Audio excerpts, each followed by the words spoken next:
नमस्कार बच्चों, कैसे हैं आप सभी लोग। मुझे उम्मीद है कि आप लोग अच्छे होंगे। तो देखिए, आज हम लोग स्टडी करने वाले हैं क्लास 9 ज्योग्राफी का चैप्टर नंबर 8, जिसका नाम क्या है, इंट्रोडक्शन टू इकोनॉमिक्स। ठीक है, यहाँ से चैप्टर नंबर 8 से आपका जो इकोनॉमिक्स वाला पार्ट है ना, वो यहाँ से शुरू होता है। इसके पहले के जो भी आपके चैप्टर्स थे वो सभी ज्योग्राफी से रिलेटेड थे। ठीक है, अभी यहाँ से आगे ये और यहाँ से आगे जो भी आपके चैप्टर्स होंगे वो सभी इकोनॉमिक्स के होंगे। ओके, तो यहाँ पर ये चैप्टर में हम लोग इकोनॉमिक्स का जो बेसिक होता है ना, वो हम यहाँ पे समझने वाले हैं। ठीक है, तो ये चैप्टर को हम लोग टोटल 3 लेक्चर्स में कंप्लीट करेंगे।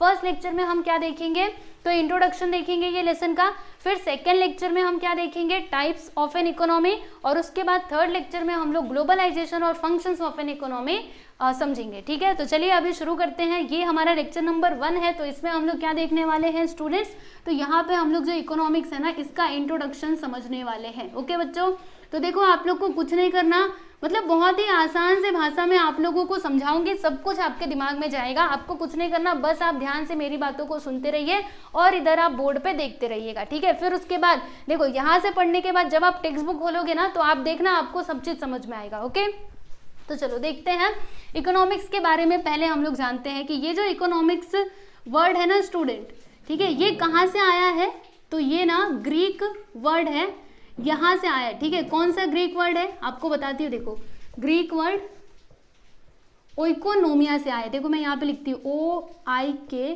ओइकोनोमिया। ठीक है, इस वर्ड से क्या आया है, मतलब ये कहाँ से डिराइव हुआ है, ग्रीक वर्ड ओइकोनोमिया से ये इकोनॉमिक्स जो वर्ड है ना, ये डिराइव हुआ है। ठीक है, अब इसका मीनिंग क्या होता है, ओइकोनोमिया का मतलब क्या होता है स्टूडेंट, फैमिली मैनेजमेंट। ओके, या फिर हम इसको फैमिली मैनेजमेंट बोलो, या फिर आप इसको हाउस होल्ड मैनेजमेंट भी बोल सकते हो। फैमिली मैनेजमेंट बोलो, या फिर आप इसको बोल सकते हो क्या, हाउस होल्ड मैनेजमेंट। ठीक है,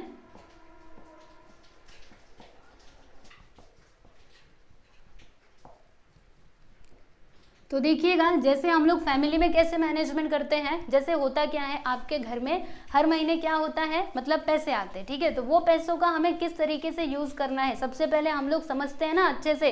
क्योंकि देखो, जो भी हमारे पास पैसे हैं वो तो लिमिटेड है, लेकिन जो हमारी जरूरतें हैं वो क्या है, अनलिमिटेड है। तो हमें ये सबसे पहले समझना होगा कि उन पैसों को कहाँ कहाँ पे खर्च किया जाए। सबसे पहले हम उसको कहाँ पे खर्च करते हैं, जो भी जरूरत की चीजें हैं हम उससे वो खरीदते हैं, है ना। जैसे कि सबसे ज्यादा जरूरत क्या है हमें, इलेक्ट्रिसिटी की, है ना। तो जब भी पैसे आएंगे तो हम क्या करेंगे, इलेक्ट्रिसिटी बिल को पे करेंगे, क्योंकि अगर आपने इलेक्ट्रिसिटी बिल पे नहीं किया तो फिर आपके घर पे लाइट नहीं आएगी, है ना। तो ये क्या है, जरूरी है ना, तो हम इलेक्ट्रिसिटी बिल पे करेंगे। और हम क्या कर सकते हैं, तो देखो एक और बहुत ही अच्छा एग्जांपल है, जैसे आपके स्कूल की फीस, है ना। तो आपके पेरेंट्स क्या करेंगे, अगर उनके पास पैसे आएंगे तो पहले आपकी स्कूल की फीस भी भरी जाएगी, क्योंकि फीस भरना भी जरूरी होता है ना। और भी जो काम है आप क्या करोगे, सबसे पहले वो हमें करना होता है। फिर जब पैसे बचते हैं तब जाके जो भी एक्स्ट्रा खर्चा है वो हम उससे करते हैं, है ना। यानी हमने क्या किया, हमारे पास वो जो लिमिटेड मनी था उसको हमने पूरा अच्छे तरीके से मैनेज किया। ओके, और तब जाके हमने उसको वहां पे खर्चा किया। उसी प्रकार से इकोनॉमिक्स में भी होता है, हमें क्या करना होता है, देखो जैसे किसी भी कंट्री में या फिर किसी भी रीजन में क्या हो गया ना, जो हमारे पास रिसोर्सेज हैं वो क्या है, लिमिटेड होते हैं, लेकिन जो ह्यूमन वांट्स हैं वो क्या है, अनलिमिटेड है। तो इसमें हमें ये समझना होता है कि उन लिमिटेड रिसोर्सेज में हम लोग वो रिसोर्सेज का किस तरीके से यूज कर पाए कि जो लोगों के वांट्स है ना वो ज्यादा से ज्यादा सेटिस्फाई हो पाए। यानी कहने का मतलब क्या है, यहाँ से हमें एक कंक्लूजन मिलता है, मतलब यहाँ से हम लोग क्या समझे, किस पर हम लोग पहुंचे कि वी अंडरस्टैंड फ्रॉम इकोनॉमिक्स। हम इकोनॉमिक्स से क्या समझते हैं student, we understand from economics, क्या समझते हैं हम लोग इकोनॉमिक्स में, कि हाउ टू यूज, ध्यान से देखिएगा, how to use time, money, labour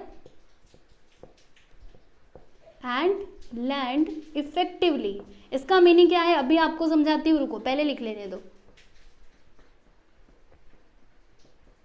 देखो इकोनॉमिक्स से हम लोग क्या समझते हैं कि जो हमारे पास टाइम अवेलेबल है या फिर जो भी हमारे पास पैसा है, लेबर है, लैंड है, उनका किस तरीके से अच्छे तरीके से यूज किया जाए। इफेक्टिवली का मतलब क्या, अच्छे तरीके से यूज करना। जैसे हमारे पास टाइम भी क्या होता है, लिमिटेड होता है। एक बहुत ही अच्छा एग्जांपल है आपके स्टडी का, ठीक है।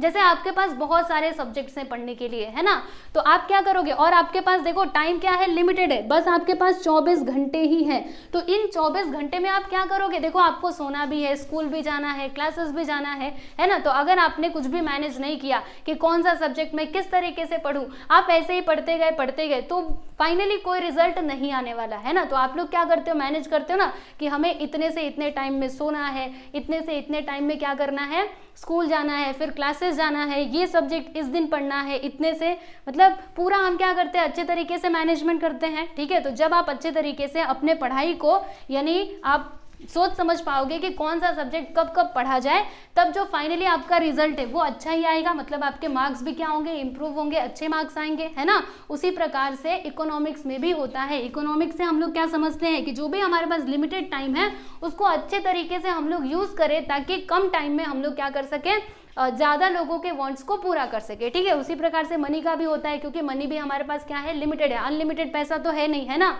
मनी भी हमारे पास क्या है, लिमिटेड है। उसी में हमें जो करना है अच्छे तरीके से करना है, ठीक है। वैसे ही अगर मैं लेबर की बात करूँ, लेबर मतलब क्या, मैन पावर, ओके। फिर यहाँ पे लैंड की बात करूँ, जैसे ये क्या है, हमारा लैंड है, हमारे पास बस इतना ही लैंड है। अब इसी लैंड में हमें इस तरीके से क्रॉप का प्रोडक्शन करना है कि जो यहाँ पे लोग हैं ना, जो भी यहाँ पे पीपल्स हैं, ठीक है, इनके जो वांट्स हैं वो पूरे हो सके, इनको जो भी चाहिए वो इस लैंड से मिल सके। मतलब ये लैंड का हम लोग किस तरीके से अच्छा यूज करें, ये हमको कौन बताता है, स्टूडेंट। ये इकोनॉमिक्स से ही हम लोग समझते हैं, ठीक है। चलो इतनी बात आप लोगों को ये इकोनॉमिक्स के बारे में बेसिक चीजें समझ में आई ना, कि इकोनॉमिक्स में हम लोग क्या, मतलब मेनली हम लोग क्या देखते हैं, ठीक है। चलो अब यहाँ पे ना एक और बात करेंगे, किसकी बात करेंगे, तो देखिएगा, चलिए बताइए, जिनको भी पता होगा वो बता सकता है, फादर ऑफ इकोनॉमिक्स किसको कहा जाता है। चलो हम लोग उन्हीं की बात करने वाले हैं। तो उनका नाम है ना स्टूडेंट, एडम स्मिथ, ठीक है। यहाँ पे अगला पॉइंट देखिएगा, इकोनॉमिक्स के ही बारे में है, एडम स्मिथ, ठीक है। इनको क्या कहा जाता है, तो इनको कहा जाता है father of economics, father of economics, ठीक है। और इनकी एक बुक थी, बुक का भी नाम आप लोग याद रखिएगा, क्योंकि देखो इकोनॉमिक्स जो है ना वो आपको यहाँ पर नहीं, अभी आगे भी बहुत बार पढ़ना है, ठीक है। तो वहाँ पर भी ये एडम स्मिथ का नाम आपको जरूर से सुनने के लिए मिलेगा। तो अभी से अच्छे तरीके से पढ़ो ताकि आगे आपको प्रॉब्लम ना हो, ओके। एडम स्मिथ को क्या कहा जाता है, फादर ऑफ इकोनॉमिक्स। और इनकी एक बुक थी जिसका नाम क्या था, वेल्थ ऑफ नेशन, ठीक है, वेल्थ ऑफ नेशंस। और ये जो बुक है ना ये कब पब्लिश हुआ था, तो 1776 में। इसको भी आप लोग याद करके रख सकते हो, कब पब्लिश हुआ था, 1776 में। बुक का नाम क्या था, वेल्थ ऑफ नेशंस। और इनको क्या कहा जाता है, फादर ऑफ इकोनॉमिक्स कहा जाता है, ठीक है। और इन्होंने ना एक और बात बोली थी, क्या बोला था, देखो यहाँ पे लिखती हूँ मैं, he has defined economics as the science of wealth, ठीक है। तो ये बात भी आप लोग याद करके रख सकते हो, साइंस ऑफ वेल्थ। किसने ये डिफाइन किया था, किसने ये बोला था, तो एडम स्मिथ ने ये बात बोली थी, ठीक है। तो इतनी बात आप लोगों को एडम स्मिथ के बारे में समझ में आई। देखो ये सब अपने मन से नहीं बता रही हूँ, आपके टेक्स्ट बुक में दिया गया है वही सारी बातें मैं आपको बता रही हूँ, ठीक है। देखना जब भी आपका ये चैप्टर खत्म हो जाएगा ना, तो जो भी आपके एक्सरसाइज में क्वेश्चंस दिए हैं ना उनको आप पढ़ करके और खुद ही आप उसका आंसर बता पाओगे, ठीक है। तो आप चिंता मत करो, बस आप ध्यान से देखते जाओ। चलो अब हम यहाँ पे नेक्स्ट ना एक और ये इंट्रोडक्शन पार्ट में ही कुछ और समझ लेते हैं। जैसे देखिए आप लोगों ने सुना होगा, पहला तो इकोनॉमिक्स वर्ड, और दूसरा आप लोगों ने एक और वर्ड सुना होगा, इकोनॉमी, ठीक है। तो इकोनॉमिक्स और इकोनॉमी दोनों सेम होते हैं या फिर अलग अलग होते हैं, तो दोनों सेम नहीं होते, दोनों अलग अलग होते हैं। अब दोनों के बीच का डिफरेंस क्या है वो हम लोग यहाँ पे थोड़ा सा समझ लेते हैं। डिफरेंस बिटवीन, ध्यान से देखिएगा, यहाँ पे एक और ये पॉइंट डाल करके आप लोग लिख लीजिएगा, डिफरेंस बिटवीन, क्योंकि पूरा इकोनॉमिक्स तो हम पढ़ लेते लेकिन इकोनॉमी और इकोनॉमिक्स के बीच का डिफरेंस ही हमको नहीं पता रहता, ठीक है। Difference between economics and economy, ठीक है, बहुत ही सिंपल है ये भी, इकोनॉमिक्स एंड इकोनॉमी। अब दोनों के बीच का डिफरेंस क्या है, चलो आप लोगों को समझाती हूँ। देखिए जैसे यहाँ पर मैंने लिख दिया इकोनॉमिक्स, यहाँ पर मैंने क्या लिखा, इकोनॉमी, ठीक है। अब ये क्या होता है, तो देखो स्टूडेंट आप लोग ऐसे समझ सकते हो, इकोनॉमिक्स क्या है ना, ये थियरी है और ये जो इकोनॉमी है ना ये क्या है, प्रैक्टिकल है। जैसे आप लोग समझिएगा साइंस में हम क्या करते हैं, जो भी एक्सपेरिमेंट्स वगैरह होता है वो हम टेक्स्ट बुक में पढ़ते हैं, है ना।